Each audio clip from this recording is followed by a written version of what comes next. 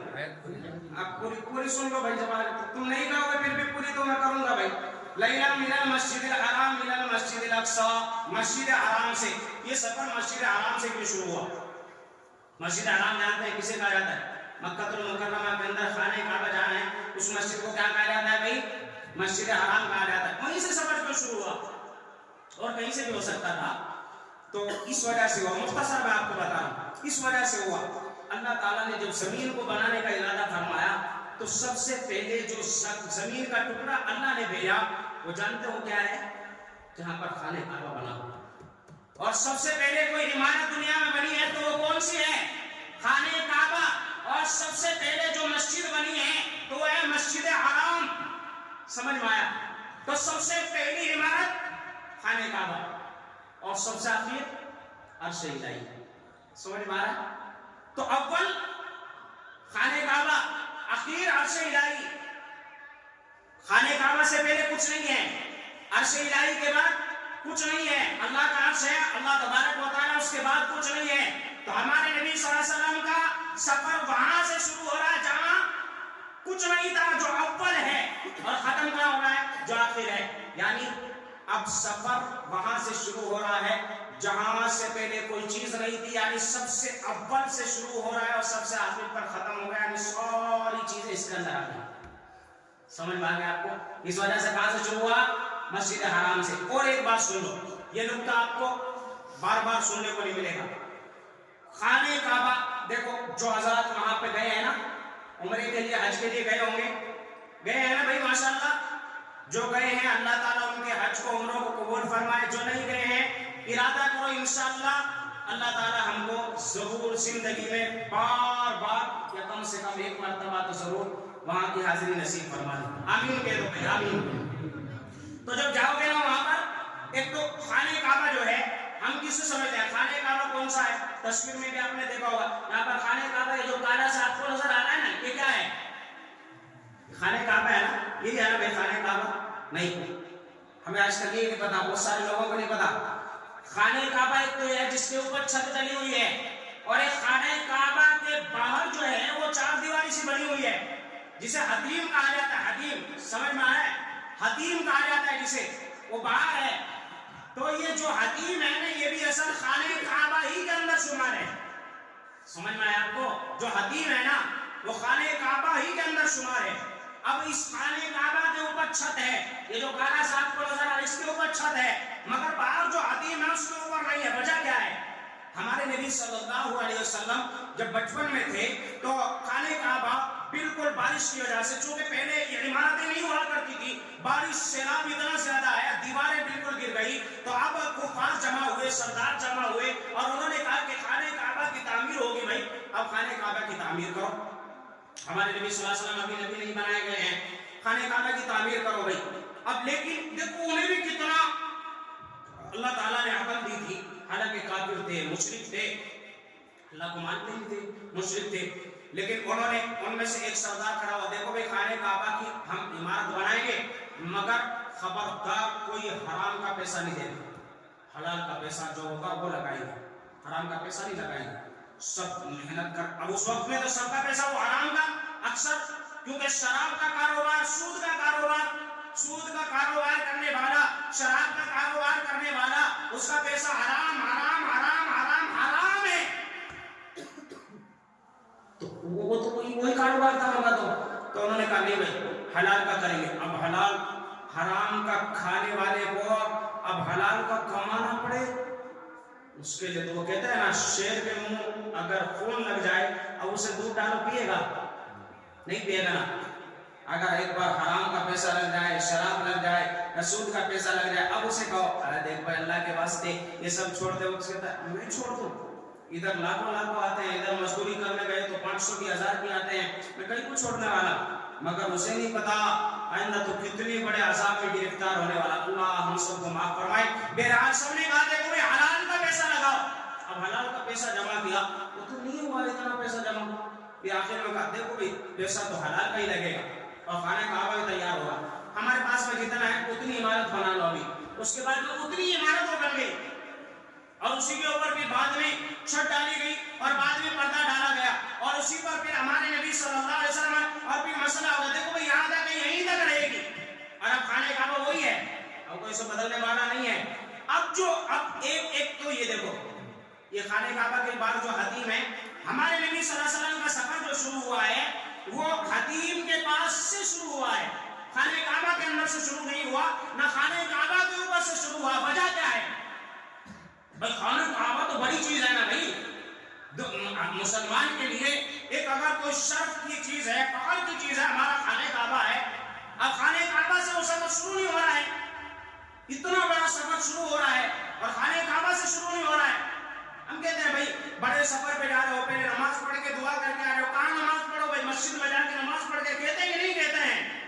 اب وہ وہاں پہ خانہ کعبہ کے پاس میں گئے اور خانہ کعبہ کے نہ تو اوپر سے شروع ہو رہا ہے نہ اندر سے شروع ہو رہا ہے۔ وجہ کیا ہے؟ اس کی بھی وجہ سنو، اس کی بھی وجہ آپ کو بتاؤں گا، اس کی دو وجہ ہے۔ پہلی وجہ تو یہ خانہ کعبہ کے اندر 360 بت رکھے ہوئے تھے. کتنے بت بھائی؟ 360. یہ ہمارے نبی صلی اللہ علیہ وسلم کے نبوت ملنے کے بعد بھی تھے. پھر جب ہمارے نبی صلی اللہ علیہ وسلم ہجرت کر کے چلے گئے، اس کے بعد میں پھر مدینہ منورہ میں رہے، اس کے بعد جب واپس آئے اور مکہ المکرمہ فتح ہوا، اس کے بعد ہمارے نبی صلی اللہ علیہ وسلم نے ان بتوں کو نکالا تھا. ورنہ وہ بت 360 خانہ کعبہ کے اندر رکھے ہوئے تھے، اندر رکھے ہوئے تھے. تو ایک تو خانہ کعبہ کے اندر بت رکھا ہوا ہے، اس وجہ سے وہاں سے سفر شروع ہوئی ہو. اور دوسری بڑی بہترین بات علماء کرام نے بتائی، بڑی بہترین بات بتائی.